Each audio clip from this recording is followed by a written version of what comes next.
Njengoba besike sakhuluma-ke ngale ndaba lo mfana lo obegagamela ezodlala ey'tsheni ey'fayo, ezokhuluma ukwedelela, singazi ukuthi ubekhuluma yena kuyiphi iposition, ube umkhulumeli wezalukazi ey'shonile, uyini, ube umkhulumeli wabantu abaphuza isiqatha mhlawumbe endaweni, ilida yabo, asazi. Khulumile laphana kuyibhanyazela bempha ithuba lokuthi achaze, kodwa namanje akukho lapho engithola khona ukuthi ugaxeka kuphi, ungena kuphi kuyona yonke inkulumo, akukho lapho engithola khona. Akasiyo umngane kaKhuzani, akasiyo umngane kaTshatha, akasiyo isihlobo namuntu, ugogo akamazi, angazi lapho agaxela khona. Akuveli ukuthi yena ezoSimiso ungena kanjani kuyona yonke lento, kodwa okuvelayo ukuthi uPaulina uthanda ukukhuluma, uthanda ukungena iy'ndaba engakudingi, iy'ndaba zemizi yabantu, iy'ndaba engahlangani nakancane nawe. Lapho kini nakini ney'nkinga zenu, anihlale nithandana, niqabulana, nihagana, nani nezenu, kodwa ubhizi ufuna ukungena emakhishini ubone ukuthi kunani emakamerweni eminye imizi. Khona uma ekhuluma uTshatha ubekhuluma i-microphone yakho neyakini yini, ibizophela lo microphone abekhuluma ngayo or ibizohlephuka. Lezo sikhathi abekhuluma ngazo bekudleka isikhathi sakho yini, because bengesona sakho isikhathi lezo. Kuyasho ukuthi niyaphapha, Simiso, niphapha kakhulu, niqine kakhulu, niqine over.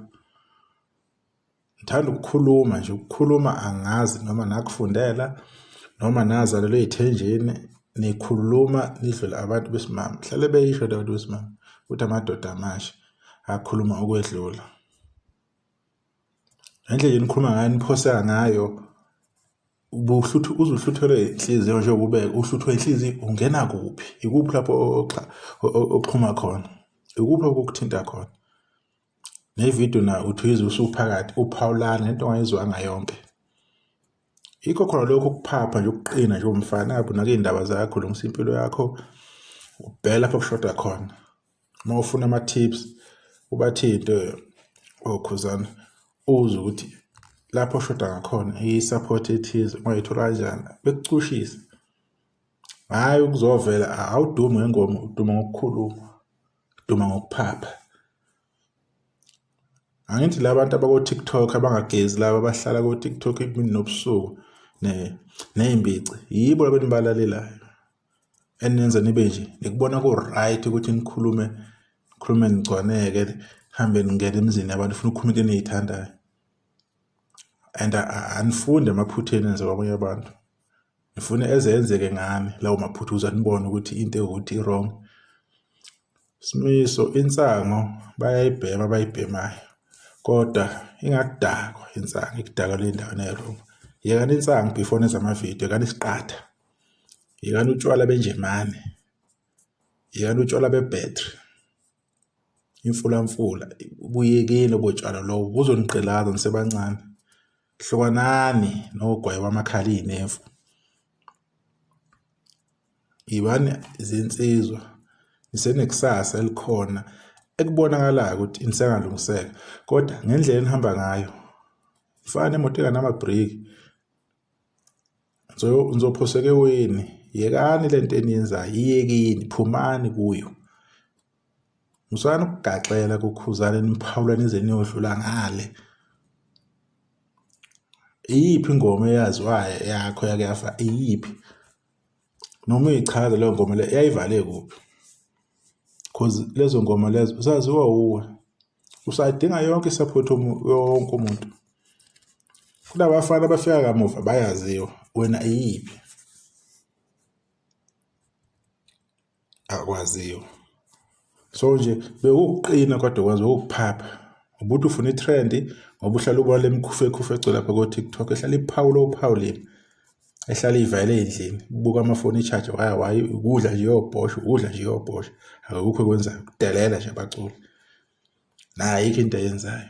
i-contribution yabo ukudelela nje ukugxeka ba-contribute lokho kuphela. So nje phumani bafethu ey'ntweni ey'thinta uKhuzani ezingahlangene. Yekani uKhuzani aphile impilo yakhe, kade elahlekelwe ugogo ezama ukumfihla. Bengeke nje kuhlule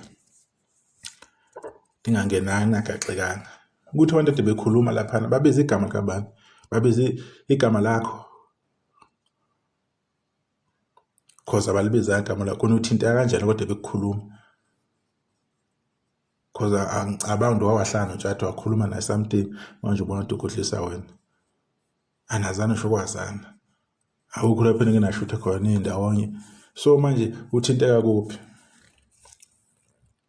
So nina nizophela into ibizela inhlambi ukuthi hamba le ukuthi qhubeka lo mqondo obolile, lo mqondo okaka lo neza ngawo nizophela nje ukuthukela ngoba manje anizi into enizele nanizele ukuzocula kodwa manje senihamba ngixoba indaba chaza into engaphili. Ubuyithulele namhlanje wayipostela ivideo yakhe emnandi oyikhulumela ngomsebenzi wakho. Kunengoma ekhona ku-album yami bafethu njalo ungayikhohlwa nayo ikhona kanje abantu bayobhekela umusic wakho. Ngizobe ngiyawuperforma kuphi mawuthi uzawuperforma uyabo kube kuhle. Cha, kumele ukhulume into ethinta uKhuzani ngoba akuvumi ningakhulumi ngayo. So manizoqina kanje madoda nizoyimoshela izinto zenu empilweni zenu. Kuzoba ngathi niyanyanyeka kuba ngathi izinto ziyanibhedela cause manje nihambe nidela wonke abantu aba-wrong. Abantu abasebenza naye lo muntu elokhu nimdelela if bengafuni ukusebenza nani nizothini? Nizophinde nizosola uKhuzani. Kuyini nimsukela engashongo lutho esemanzini bengeke kulinde nje ukuthi kube elinye iviki bese uyakhuluma. So nje lengqondo yenu efile yekeni bafana phumani kulo ngqondo leyo, phumani kulo ngqondo leyo. Into engayidingi nje shiyani kanjalo nizoba right ebese niyaphuma uKhuzani nimxeke.